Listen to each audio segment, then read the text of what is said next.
Isa sa pinakamagandang mukha ay walang iba kundi si Carla Abellana. Kaya marami ang naging masaya nang sila ay magkatuluyan ni Tom Rodriguez na matagal din silang naging ka-love team at matagal din ang kanilang pagiging boyfriend at girlfriend.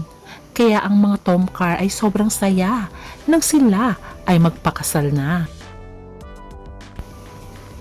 Pero ang masakit kung kailan naman sila ikinasal, nauwi naman sa hiwalayan agad. Kaya marami talaga ang na-broken hearted sa kanilang paghihiwalay. What went wrong sa matamis na pagtitinginan ni Carla Abellana at Tom Rodriguez? Ngayong may anak na nga si Tom at may kinakasama na siya, ano kaya ang mararamdaman ni Carla ukol dito? Nito lamang ay talaga namang pinost na ni Tom Rodriguez ang larawan ng kanyang mag-ina na nakatalikod sa beach. Kaya naman ang mga Tom Carl fans ay broken-hearted. Ano kaya ang mararamdaman ni Carla Abellana ukol dito? Supposed to be sila sana ang happy family. Pero nauwi nga sa hindi maganda ang kanilang relasyon. Kaya ating alamin.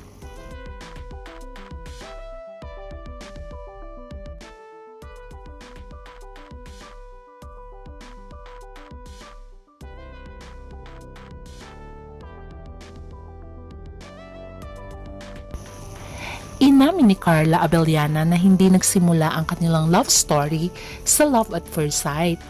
Hindi yung love kaagad. Imagine ilang years daw muna bago sila nagkaroon ng pagkakataon to know each other. Inamin din ni Carla na nagkaroon kami ng movie together. So doon na kami nagiging close. Lalo na tuloy-tuloy din yung mga projects namin.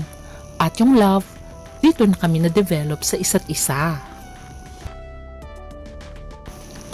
Inamin ni Carla nag-started ang kanilang teleseryeng My Husband's Lover kung saan sila unang nagtambal ni Tom.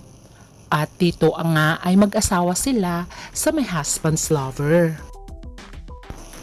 Dahil maganda nga ang feedback at talaga naman naging hit ang kanilang mga teleserye na sundan pa ito ng My Destiny. After that ay nagkaroon din sila ng romantic comedy na No Boyfriend Since Birth. Kaya naman tinawag silang Tom Carl ng mga fans dahil sa ganda ng kanilang chemistry at talaga naman hit na hit ang kanilang pinagtatambalan, mapateleserye o mapapelikula.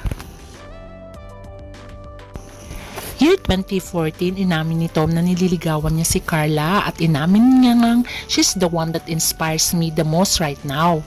The same year din, without putting a label on their relationship, Tom and Carla simply said na they were happy to get to know each other deeper.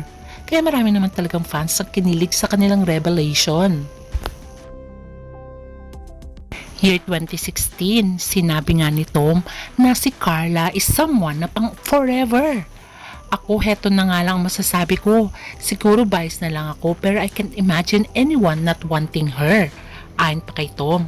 Siyempre, sino naman ang hindi mapibighani kay Carla Abellana dahil napakaganda talaga nito sa personal. Although hindi inamin ni Carla at Tom exactly kung kailan sinagot siya ni Carla, pero mararamdaman mo naman na sila na as the years goes by. Year 2019, idininay ni Tom na nag-propose na nga siya kay Carla. At ayon nga sa iba ay meron na nga rin silang semi-live-in status, staying each other's condo when time permitted, ayon nga sa nakakakilala sa kanila. Kaya naman marami ang naging masaya nang finally ay mag-propose na nga si Tom kay Carla. In March 2021, inamin ng dalawa na they are already engaged. At the time of their announcement, they had already been engaged for 5 months, ayon pa sa kanilang dalawa. At sabi nga ni Tom, nanginginig ang tuhod ko noon, feeling ko parang gulaman yung legs ko. Kasi first of all, I didn't know kung mabubuko kami, so there was uncertainty. Kaya pag-amin pa nga ni Tom, syempre kinakabahan ako. Alam ko naman na mag-yes si Carla pero minsan hindi mo masasabi, diba? Natatawang pang pag-amin ni Tom. Kaya naman naging trending sa social media ang kanilang photos kung saan nag-propose si Tom Rodriguez kay Carla Abellana. At syempre, ang mga Tom Carl fans talaga namang naiiyak sa tuwa dahil finally ay magkakaroon na nga ng forever sa kanilang mga idolo. At dumating na nga ang pinakahihintay ng mga fans, ang pagpapakasal ni Tom at Carla. Sila ay kinasal noong October 23, 2021 sa church sa San Juan Nepomuceno Parish Church in Batangas. At talaga namang napakaganda ni Carla sa kanyang gown na ginawa ni Monique Lihilier gown. While si Tom naman ay talaga namang masasabi mong napakagwapo sa kanyang Francis Libiran suit. Masasabi mo talagang ang kanilang guest ay star-studded besides sa pandemic that time. Dahil sa kanilang pagpapakasal, makikita mo sa videong pinopost ni Tom na napakasweet niya kay Carla. At talaga namang makikita mo namang masaya sila sa buhay nilang mag-asawa. Dahil ito yung time na nagsushooting noon si Carla around December, kung saan si Tom ay naghihintay sa kanyang may bahay. O diba, makikita mo naman napakasweet nila dito.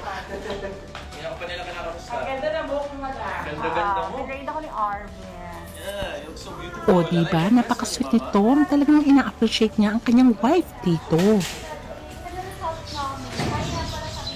Ito kung gaano sila kasweet sa isa't isa. Ito yung time ng pandemic after their marriage. Kaya naman, broken-hearted ang mga Tom Carl fans. Diba? Kung papanoorin mo muli ito, ay talaga namang mapapaiyak ka. Dahil marami talaga nangihinayang sa kanilang love story. I like that dress on you, Mama. It's really beautiful. And your hair. O diba, pati ang paglilinis nila sa bahay, talagang magtutulungan silang mag-asawa. Kaya naman, sino naman ang fans ang hindi mag-broken hearted pag binalikan mo ang kanilang love story at kung gaano sila ka-sweet at mapagmahal sa isa't isa. Kaya naman, you're feeling the same way too, mga Tom Carl fans? Kung ating babalikan, nagsimula ang issue January 2022 na shock ang lahat ng mag-unfollowed si Tom at si Carla sa Instagram. Although si Carla followed Tom again on her Instagram after a few days later, yung issue was further complicated dahil nag-post nga si Tom ng cryptic post about leaving, making netizens wonder kung ito ba ay related kay Carla. At dito na nga nagsimula ang ugong-ugong na talagang nga daw may pinagdadaanang matindi ang mag-asawa. At ang spekulasyon ay naging totoo nang inamin na nga ng ama ni Carla na talaga namang may pinagdaanan ang dalawa at nais niya sanang maging maayos ito. Iba-iba ang chismis na lumalabas, kaya may third party involved daw sa kanilang relasyon. Meron din nagsasabi na may one night stand daw itong si Tom doon sa kanyang kasama sa teleserye. At marami din nagsasabi na hindi daw yun ang dahilan kundi na-scam nga daw si Tom ng more than 25 million. Nakasama din ang pera ni Carla. Kaya naman marami talaga ang nanghinayang dahil wala namang inamin talaga si Tom at Carla kung anong punot dulo ng kanilang hiwalayan. Until this date ay tahimik ang kanilang bibig. Until tuluyan na nga silang maghiwalay at nagrant na rin ang kanilang divorce. Marami talaga ang umiyak na mga fans nanghihinayang broken-hearted kung paano ang more than 7 years na relasyon ay nauwi na sa tuluyang paghiwalay at hindi pagkakaunawaan na hindi man lang nag-usap ng maayos, na nauwi na sa tuluyang hindi pagkakaunawaan at hindi na nagkabalikan at tuluyan ng napawalang bisa ang kanilang kasal. What went wrong sa relasyong Carla Abellana at Tom Rodriguez na makikita mo namang napakasweet nila pagdating sa camera at behind the scenes? Ano sa tingin nyo? Comment down! Ngayon, 2025 na pareho nang nakamove on ng tuluyan si Carla at Tom. Napatawad na rin ni Carla si Tom Rodriguez. Kaya okay lang daw na magkita sila dahil maliit lang naman daw ang mundo ng showbiz. Pero ang nakaka-broken hearted, ang pangarap mo na mabuo ang pamilya mo at magkaroon ng anak ay matagal ng pangarap ni Carla noon, na ngayon ay hindi na nakatuparan kasi nga sila ay naghiwalay. Ngayon si Tom ay masaya dahil ang pangarap niyang anak ay naibigay ng babaeng nagbigay sa kanya ng atensyon nung time na siya ay down. Inamin ni Tom na divorce na sila ni Carla nang makilala niya ang American girlfriend niya na ina ng kanyang anak. Nag-meet kami after the divorce namin, so everything na meron ako ngayon is a good start. Ayon pa kay Tom, ngayon ay may isa na silang anak na lalaki. Makikita mong very happy si Tom at proud sa kanyang mag-ina. Ang babae nakabikini samantalang kargang-karga niya ang anak nila ni Tom. At inamin nga ni Tom, my boy is the biggest one that I ever had in my life, na akala ko hindi na mangyayari. Kaya naman nagpapasalamat daw siya kay Lord dahil sa blessings na binigay sa kanya. Kaya naman nalulungkot din ang mga fans kay Carla Abellana. Sana din daw ay matagpuan ni Carla ang lalaking magmamahal sa kanya ng tuluyan. Kaya naman ang mga fans ay masaya for Tom. Pero ang kalahati ng puso nila ay malungkot dahil nga si Carla ay ang pangarap niyang pagkakaroon ng anak ay hindi na nabigay ng katuparan. Dahil up to now, inamin ni Carla na she wants to become single at ayaw na niya nang magpakasal. The end, inamin din ni Carla kung bibigyan siya ni Lord ng lalaki magmamahal sa kanya ay why not, open naman daw siya dito. Pero hindi niya daw yun priority at this point in time. Until now, marami pa rin puzzled sa paghiwalay ni Tom at Carla. Kasi nga naman ay hindi naman sila nagsasalita. Siguro isipin na lang natin na respeto na lamang sa kanila yon. Pero up to this point in time, kung sila kaya ay magkikita, nandun pa rin kaya ang tibok ng puso nila sa isa't isa? Nobody knows kung ano ang mangyayari. Pero syempre, sila lang ang nakakaalam nun. At ang wish lang ng mga fans, kahit sila ay magkahiwalay na, sana nandun pa rin ang pagiging magkaibigan. Kasi maliit lang naman ang mundo ng showbiz.